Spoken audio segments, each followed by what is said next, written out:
Their father slipped a venomous snake into his two daughters' bathtub. As the snake bared its fangs and slithered closer, the girls showed no fear at all. Their clan had an ancient rule: whoever the venomous snake chose would become the mountain god's bride and gain the power to rule the entire clan. The older sister stood up blushing hard and tried every way to please the snake, but it paid her no mind at all and instead swam straight for the younger sister hiding in the corner. After the snake picked her, the younger sister was betrothed to the mountain god as fate decreed. Burning with insane jealousy, the older sister abandoned her younger sister on the road during the wedding procession and took her place to marry the mountain god instead. Little did she know that her cruel scheme led the younger sister to rescue the dragon clan's crown prince by chance. The crown prince fell head over heels for her at first sight and took her back to the dragon palace. After their marriage, the younger sister gave birth to a dragon baby, which filled the crown prince with joy, and he officially named her his primary crown princess. In contrast, after marrying the mountain god, the older sister ended up as just one of his many concubines. When her scheme to steal her sister's identity was exposed, the mountain god cut off her right hand and cast her aside completely. Years later, when the younger sister returned home for a visit, the destitute older sister,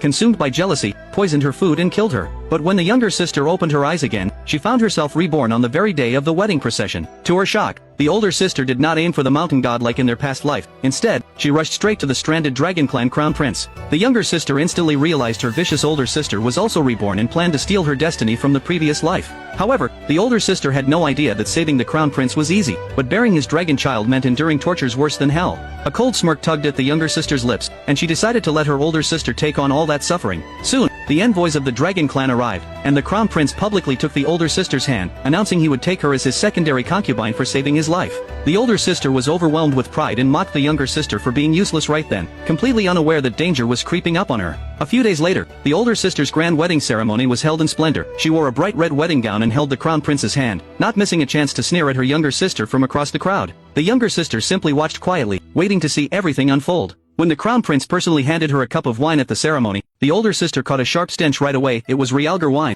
the deadly bane of all snakekind. In their past life, the younger sister had forced herself to drink it to protect the dragon clan's honor. She survived but was confined to bed with illness for years on end. Reborn and arrogant, the older sister foolishly thought the crown prince would spoil her, so she threw herself into his arms, crying and refusing to drink the wine. She failed to understand that refusing a traditional clan ritual in public was an insult to the entire dragon clan. The guests began whispering among themselves, and the crown prince's face turned dark with rage. Even then, the older sister kept crying and complaining about the silly tradition, pushing the crown prince past his breaking point. He roughly shoved her away and ordered her to drink the wine at once or face death.